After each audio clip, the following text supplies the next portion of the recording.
Assalamualaikum warahmatullahi wabarakatuh. Perkenalkan, nama saya Revi Firmansyah, NPM 20606010. Pada video kali ini saya akan menerangkan soal yang diberikan kepada dosen pengampu dari mata kuliah kecerdasan buatan mengenai konsep reasoning. Berikut adalah soalnya, yang dimana saya mengambil soal nomor 1, dimana soalnya adalah bagaimana konsep aturan logika, proposisi, dan first order logic dapat menyelesaikan soal diskusi kelompok. Soal nomor 1. Pada suatu hari, Andi hendak pergi ke kampus dan baru sadar bahwa Andi tidak membawa kacamata atau tidak memakai kacamata. Setelah diingat-ingat, ada beberapa fakta yang Andi pastikan kebenarannya. Fakta yang Andi pastikan: berdasarkan fakta di bawah, tentukan di manakah letak kacamata. Terdapat A, B, C, D, E, F 6 fakta yang Andi tentukan. Fakta A: jika kacamataku ada di meja dapur, maka aku pasti sudah melihatnya seketika sarapan pagi. Fakta A. Fakta B: saya membaca koran di ruang tamu atau membacanya di dapur. Fakta C: jika saya membaca koran di ruang tamu, maka pastilah kacamataku letakkan di meja.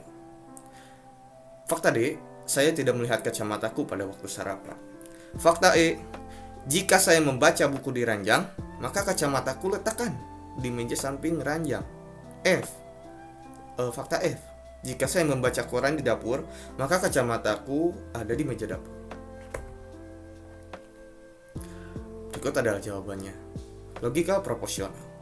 Untuk memudahkan pemahaman dan penggunaan hukum-hukum inferensi, maka kalimat-kalimat tersebut yang pada slide sebelumnya terlebih dahulu dinyatakan dalam simbol logika. Misal, P untuk kacamataku ada di meja dapur. Lalu Q, aku melihat kacamataku ketika sarapan pagi. R, aku membaca koran di ruang tamu. S, aku membaca koran di dapur. T, kacamataku letakkan di meja tamu. U, aku membaca buku di ranjang. Dan W, kacamataku letakkan di meja samping ranjang. Berikutnya, dengan simbol-simbol pada slide sebelumnya, maka fakta-fakta tersebut dapat ditulis sebagai berikut. P, implikasi Q. R, disjungsi S. R, implikasi T. Lalu negasi Q. U, implikasi W. S, implikasi P. Inferensi yang dapat dilakukan adalah sebagai berikut. P, implikasi Q, maka faktanya A. Lalu negasi Q, fakta D. Jadi negasi P dengan modus tolen. Lalu yang kedua, S implikasi P, fakta F. Lalu disjungsi P, kesimpulan dari L, dari 1 maksudnya. Jadi negasi S dengan modus tolen. 3, R disjungsi S, fakta B, negasi P, kesimpulan dari 2. Maksud 2 itu ini ya. Nah, ini fakta ini. Lalu jadi dengan modus disjungtif. Lalu yang keempat, R implikasi T, fakta C. R kesimpulan dari 3. Nah, ini 3. R implikasi T. Jadi T dengan modus ponen. Lalu kesimpulan yang dapat kita ambil adalah kacamata ada di meja tamu. Selanjutnya, aturan first order logic. Berikut adalah representasi fakta-fakta dalam bentuk aturan first order logic. Nah, ini adalah ada 6 aturan, yang dimana 1, P dan X ini merupakan variabel yang merepresentasikan kacamata tadi. P, nah X ini kacamata, implikasi Q, X. Lalu yang kedua R disjungsi S. Ketiga R implikasi T. Lalu 4 negasi Q. 5 U implikasi W.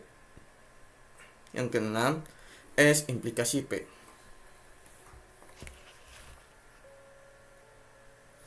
Nah, terdapat aturan-aturan sebagai berikut. Nah, lalu untuk menyimpulkan letak kacamata, kita dapat menggunakan inferensi berikut. Dari aturan 1, yang dimana aturan 1 adalah P X implikasi Q X, dan 4 yaitu negasi Q. Kita dapat menyimpulkan negasi P X yaitu kacamata tidak berada di meja yang aku lihat saat sarapan pagi. Lalu yang kedua dari aturan 6, yang dimana aturan 6 adalah S implikasi P, dan negasi P X kita dapat menyimpulkan negasi S, yaitu aku tidak membaca koran di dapur. Ini karena jika aku membaca koran di dapur, berarti kacamata berada di meja dapur dari aturan 1, yang dimana bertentangan dengan fakta bahwa aku tidak melihat kacamata pada saat sarapan pagi dari konklusi 1. Nah, ini konklusi 1, nomor 1. Lalu nomor 3 dari aturan 2, yang dimana aturan 2 itu adalah R disjungsi S dan negasi P dan negasi S. Kita dapat menyimpulkan R yaitu aku membaca koran di ruang tamu.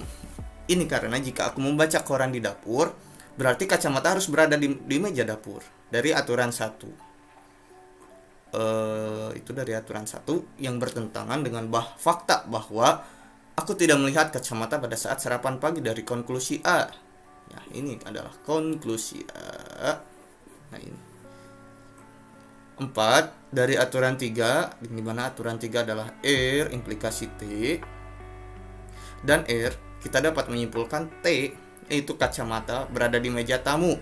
Ini karena jika kacamata berada di meja dapur, berarti aku melihat kacamata saat sarapan pagi dari aturan 1 yang bertentangan dengan konklusi A, yang dimana konklusi A itu adalah nomor 1 di atas ya.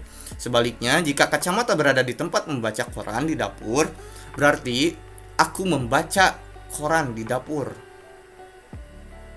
dari aturan 6 yang bertentangan dengan konklusi 2. Nah, ini konklusi 2. Karena itu, satu-satunya kemungkinan adalah kacamata berada di meja tamu dari aturan 3. Maka dengan demikian, kita dapat menyimpulkan bahwa kacamata berada di meja tamu berdasarkan aturan first order logic. Mungkin sekian dan terima kasih. Saya Revi Firmansyah. Mohon maaf bila terdapat banyak kesalahan. Assalamualaikum warahmatullahi wabarakatuh.